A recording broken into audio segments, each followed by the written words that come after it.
कि भाई कैसे हम साबित करें कि नहीं, ये गरीब देश, ये देश जो बैंकरप्ट होने वाला है, ये देश जो अफगानिस्तान के साथ लड़ाई कर रहा है, ये देश जो टेररिज्म फैलाता है, कैसे मीडिएट कर सकता है। पहले तो they were not willing to accept कि भाई ऐसा कुछ हो भी सकता है। ठीक है, आज के डेट में भी एक्सेप्ट नहीं करते हैं कि कोई ढंग की मीडिएशन चल रही है। अरे भाई ये तो बोलने की क्या ही जरूरत थी, मतलब क्रेजी हो गया यार। मतलब इतनी तारीफ कभी सुनी है किसी की भी इंटरनेशनल स्टेज पर? इतनी ज्यादा तारीफ सुनी है, और वो भी जब दिल से निकल के आ रही हो।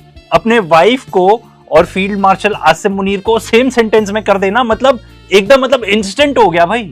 मुझे नहीं लगता ये वो सोच के आया था। ठीक है, ये तो बस निकल गया मुंह से। तो भाई इससे आप ये इमेजिन करो कि वो अगर असली में कह रहे हैं ये बात, तो कितनी बातचीत हुई होगी, कितनी ज्यादा। एंड रिपीटेडली ये बताया गया है कि अगर ये लोग नहीं होते तो हम यहां पे आज नहीं खड़े होते, पीस टॉक्स हो ही नहीं रही होती। से यूएस ईरान डील की बातचीत हुई है और पाकिस्तान इन्वॉल्व हुआ है एज मीडिएटर। ओहो हाय तौबा मच गई है भाई। हमारे इंडियन मीडिया और हमारे जो इन्फ्लुएंसर्स हैं, ह्यूज कवर अप ऑपरेशन में घुस गए हैं वो लोग कि भाई कैसे हम साबित करें कि नहीं, ये गरीब देश, ये देश जो बैंकरप्ट होने वाला है, ये देश जो अफगानिस्तान के साथ लड़ाई कर रहा है, ये देश जो टेररिज्म फैलाता है, कैसे मीडिएट कर सकता है। पहले तो they were not willing to accept कि भाई ऐसा कुछ हो भी सकता है। ठीक है, आज के डेट में भी एक्सेप्ट नहीं करते हैं कि कोई ढंग की मीडिएशन चल रही है। When Iran has rejected everything, let me start with Iran. Iran does not come on the table, then there is no table. I don't know which table Shehbaz Sharif is going to be sitting on, where he believes Donald Trump would come or send Witkoff and send Jared Kushner, but nobody is going to come from the Iranian side. Arnab ये सब बोलता रह गया कि भाई हो ही नहीं सकता, ठीक है, मजाक उड़ाते रह गया, प्रूवन रॉन्ग। अब ये देखो। Then the Pakistani media outlet called Sama TV said China praises Pakistan's mediation. Well, you have to do something to be praised, right?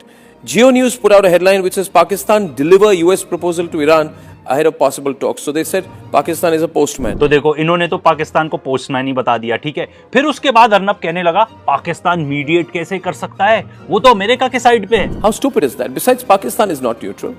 How can an intermediary be a party which has taken sides? Pakistan is on the American side. They have a mutual defense agreement with Saudi Arabia. They've signed a strategic mutual defense agreement, or the SDMA, on September 2025, where they said that if anything happens to Saudi Arabia, we'll defend them. And Pakistan's own Foreign Minister Ishaq Dar has invoked this pact against Iran publicly, which means he said that we are on the American side.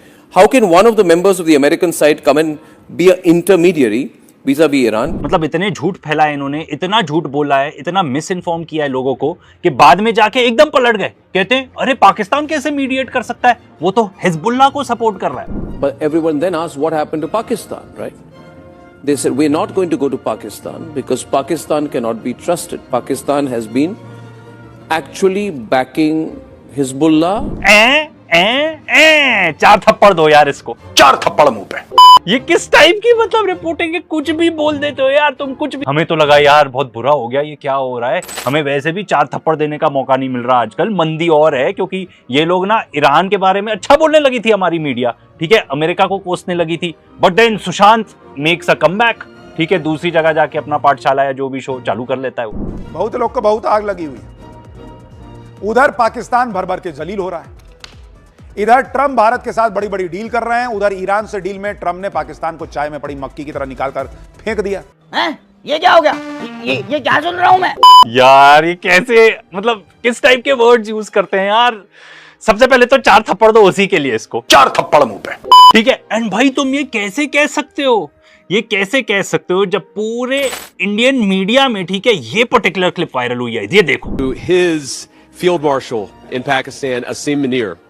I will say that since Field Marshal Munir welcomed us with the Prime Minister in Islamabad, I have joked that I have two very, very important people in my life, an Indian and a Pakistani.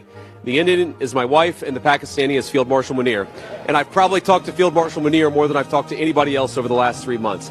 Would not be here without his statesmanship. He is a military leader, but I think he's shown himself to be a great diplomat. अरे भाई ये तो बोलने की क्या ही जरूरत थी, मतलब क्रेजी हो गया यार। मतलब इतनी तारीफ कभी सुनी है किसी की भी इंटरनेशनल स्टेज पर? इतनी ज्यादा तारीफ सुनी है, और वो भी जब दिल से निकल के आ रही हो। अपने वाइफ को और फील्ड मार्शल आसिम मुनीर को सेम सेंटेंस में कर देना, मतलब एकदम मतलब इंस्टेंट हो गया भाई। मुझे नहीं लगता ये वो सोच के आया था, ठीक है, ये तो बस निकल गया मुंह से। तो भाई इससे आप ये इमेजिन करो कि वो अगर असली में कह रहे हैं ये बात, तो कितनी बातचीत हुई होगी, कितनी ज्यादा। एंड रिपीटेडली ये बताया गया है कि अगर ये लोग नहीं होते तो हम यहाँ पे आज नहीं खड़े होते, पीस टॉक्स हो ही नहीं रही होती। एंड ये देखो, सिर्फ मैं ही क्या बोलूं भाई, यहाँ पे तो मेहदी हसन खुद बोल रहे हैं कि भाई जो हमारी सरकार है, they will not be please to hear this. And वो असलियत है। इसीलिए तो भाई इंडियन मीडिया को उन्होंने छू कर दिया कि भाई छू करो इसको, किसी भी तरह ब्रेकअप करो। भाई ये आर्ग्यूमेंट जो है ना, ये हमारे लिए तो बहुत ज्यादा एम्बैरेसिंग हो गया है, ठीक है। तो फिर पूरी इंडियन मीडिया लग गई इसमें। तो एंटर कौन करता है? सोफिस्टिकेटेड सुशांत, मतलब ये फर्स्ट पोस्ट टाइप के लोग भी उस पर घुस पड़े। देखो, Now, one can always count on the Trump administration to generate a headline. Their crowd work is phenomenal. We must give it to them. But this was clearly a joke, right? A little spousal humor, much to my dismay, if you will.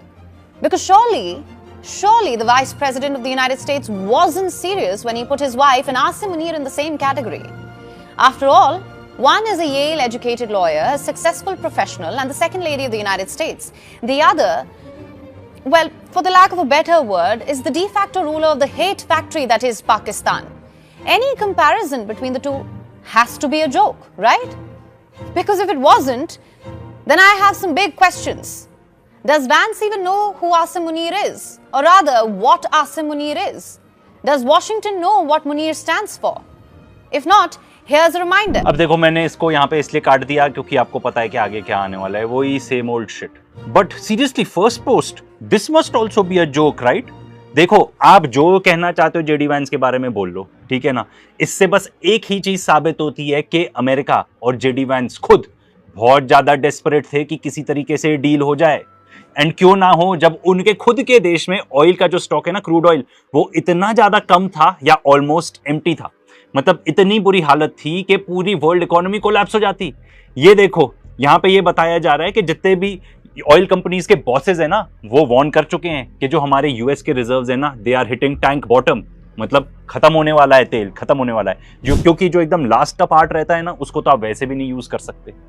And इनके जो major oil hubs हैं, America की बात हो रही है, Cushing में, Oklahoma में, they are also hitting tank bottom. And देखो, ये बात क्लियर है, अमेरिका डेस्परेट था, आज के डेट में भी डेस्परेट है कि किसी तरीके से ये टॉक्स अचीव हो जाएं, कुछ ना कुछ टाइप की हम डील कर लें जिससे ईरानियंस भी सेटिस्फाइड रहे। And Pakistan is the country that made it possible, उनके वजह से ही हुई है।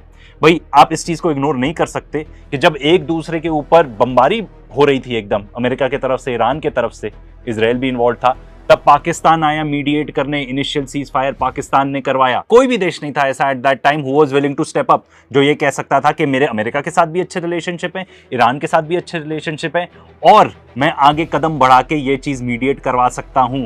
कोई भी नहीं था। यू नो व्हाट, आप ये जरा क्रोनोलॉजी देखो। 19 जून न्यूज आती है कि जो यूएस ईरान टॉक्स हैं एब्रप्टली कॉल ऑफ हो चुकी हैं। क्यों? क्योंकि इजराइल, जो कि चाहता ही नहीं है कि ये पर्टिकुलर डील हो जाए, देखो ये गार्डियन का न्यूज़पेपर है इसलिए लिखा है हिजबुल्लाह, बट एक्चुअली इजराइल ने जाके लेबनान को जाके अटैक किया, ठीक है। तो ईरानियंस ने कहा हम बात ही नहीं करेंगे। उसके बाद 20 जून को पाकिस्तानी मिनिस्टर मोहसिन नकवी वो जाते हैं ईरान एंड बताते हैं कि जब इनिशियल पीस अकॉर्ड हुआ था उसके बाद उनकी ये पहली ट्रिप थी। ये वही मोहसिन नकवी हैं जिनको आप बोलते रहो ट्रॉफी चोर, ठीक है। आप लोग ना ट्रॉफीज के पीछे लड़ते रहो। These guys are actually doing something to bring about world peace. युद्ध विराम ना, ये जो सीज फायर हुआ है, इसमें पाकिस्तान का बहुत बड़ा रोल है। एंड आगे देखो, 21 जून, एक ही दिन बाद पाकिस्तान अनाउंस करता है पाकिस्तान के यूएस ईरान की टेक्निकल टॉक्स होंगी स्विट्जरलैंड के अंदर। एंड ये देखो हमारे डिकोडर सुधीर जी, ये तो he went ballistic on Pakistan. इन्होंने तो भाई 9/11 याद करने लगे, ठीक है। यहां पर क्योंकि इतना भाई फैल गया था कि भाई आसिम मुनीर की तारीफ करी जेडी वैंस ने, ऐसी तारीफ करी, ठीक है, तो इनको लगा भाई कुछ ना कुछ तो बम फोड़ना पड़ेगा, कुछ ना कुछ तो करना पड़ेगा। तो देखो, he came up with this. अब आपको ये दिखाते हैं कि अमेरिकी सरकार और नेताओं की याददाश्त कितनी कमजोर है और अमेरिका के सिद्धांत कैसे मौसम की तरह बदलते रहते हैं। वो पाकिस्तान, जिसने अमेरिका के 35 करोड़ लोगों को सबसे बड़ा धोखा दिया, आज उसी अमेरिका के लिए एक कमीशन एजेंट की तरह काम कर रहा है। और अमेरिका के राष्ट्रपति और उपराष्ट्रपति दोनों ही पाकिस्तान के सेना प्रमुख असीम मुनीर से कितने प्रभावित हैं और दिन रात असीम मुनीर की तारीफ करते हैं। अमेरिका की जनता वर्ष 2001 में हुए 9/11 के आतंकवादी हमले को कभी नहीं भूल सकते। यह अमेरिका पर हुआ आज तक का उनके इतिहास का सबसे बड़ा आतंकवादी हमला था। ये तस्वीरें पूरी दुनिया ने देखी हैं। इन तस्वीरों को कोई भूल नहीं सकता। इसमें कोई नहीं भूल सकता भाई, कोई नहीं भूल सकता। अरे यार, पाकिस्तान कहां से आ गया 9/11 के बीच में? वो तो इजराइल ने करवाया था यार। एंड 2026 है, अगर आज के डेट में भी आपने रियलाइज नहीं करा कि इजराइल है पूरी फसाद की जड़, तो भाई आप कौन सी दुनिया में रह रहे हो? ठीक है, अब क्यों आई कैन अंडरस्टैंड वाई, ठीक है, आगे जाके बात भी करते हैं। उसामा बिन लादेन के पीछे पड़ गए भाई, बट इनको जाके कोई बताओ 9/11 के टाइम पे एक ऐसी बिल्डिंग गिर गई थी जिसके ऊपर जाके प्लेन भी नहीं टकराया था, अपने आप गिर गई, कंट्रोल डेमोलिशन टाइप।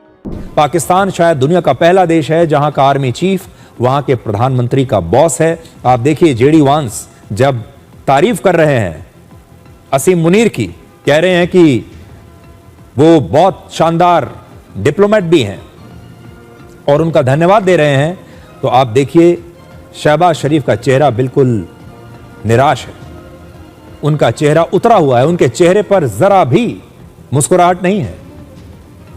वो असीम मुनीर की तारीफ सुनकर एक प्रकार से झेप गए हैं। झेप तो तुम गए होगे जब तुम्हारे आकाओं ने बोला होगा कि इसको डिबंक करो, कुछ ऐसी कहानी बताओ, तो this is the best you could come up with. और असीम मुनीर बगल में खड़े होकर बिल्कुल देखिए फ्रेम के कोने पर कितने हंस रहे हैं। यह तस्वीर मैं आपको बार बार दिखाना चाहता हूं। आप असीम मुनीर को देखिए अपनी फ्रेम के कोने में, वो खड़े हुए हैं, अपनी तारीफ सुन रहे हैं, कितने प्रसन्न हो रहे हैं। आप कह सकते हैं कि फूले नहीं समा रहे।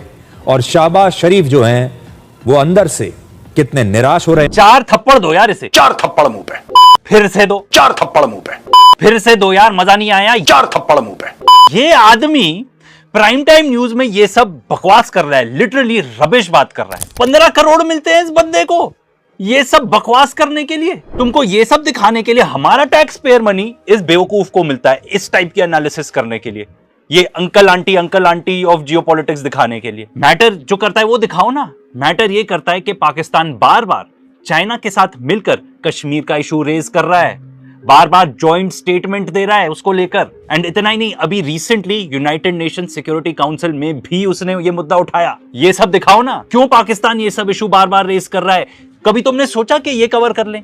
ठीक है, ये इंपॉर्टेंट हो सकता है देश के लिए। इसीलिए जब पाकिस्तान के आसिम मुनीर सबके आंखों के तारे बन जाते हैं, चाहे वो यूनाइटेड स्टेट्स ऑफ अमेरिका हो, चाहे चाइना हो, हमारे लिए कितनी बड़ी हो सकती है प्रॉब्लम, तुमने कभी ये सोचा? एंड सिर्फ चाइना और यूएसए ही नहीं है, रशिया को भी इसमें इंक्लूड कर लो। ब्रिक्स का मेंबर बनने वाला है पाकिस्तान, ऐसा लगता है, हाई प्रोबेबिलिटी है। एंड रशिया भी सपोर्ट करता है, वो तो इंडिया किसी तरह इस चीज को वीटो कर रहा है, क्या आगे कर पाएगा? सब इकट्ठे हो जाएंगे भाई। इस चीज के बाद जो पाकिस्तान की इमेज बनी है ना सबके सामने, क्योंकि भाई सबकी हालत इतनी ज्यादा खस्ता थी, इतनी ज्यादा खस्ता, सबका तेल खत्म हो रहा था। वो तो पाकिस्तान ने आके मीडिएट करवाया, कतर तो बाद में आए हैं। कतर के रोल को बिल्कुल अंडर एस्टिमेट नहीं कर रहे, हम आगे बात करेंगे। ईरान और अमेरिका के दरमियान जो पीस डील हुई उसको करवाने में पाकिस्तान ने अपना रोल प्ले किया। उसके बाद अपना अमेरिका के अपना जो वाइस अपना प्रेसिडेंट डीजे वेंस, उन्होंने पाकिस्तान के अपना फील्ड मार्शल आसिम मुनीर को अपना काफ़ी उसको अपना प्रेज किया, काफ़ी उनकी तारीफ की है, जिसको देख के अपना भारतीय अपना जो मीडिया अपना जल गया। उसको यानी कि भारतीय अपना जो गवर्नमेंट है उसको भी अपना काफ़ी अपना मिर्चें लगी बनी। लेकिन उसके बाद इंडिया के अपना एक जो जर्नलिस्ट हैं उन्होंने भारतीय मीडिया के अपना सारी अपना पोल खोल के रख दिया, किस तरह वो अपना पाकिस्तान को अपना जो क्रेडिट हम पूरी दुनिया दे रही है, भारतीय मीडिया को अपना क्रेडिट अपना पाकिस्तान को अपना देने के लिए तैयार नहीं है। बाकी आप इसी तरह के मजीद इंडियन मीडिया की रिएक्शन वीडियो हमारे चैनल में देखना चाहते हैं तो हमारे चैनल को करें लाइक, सब्सक्राइब, शेयर कर दें। एक वीडियो में आपसे दोबारा मिलते हैं।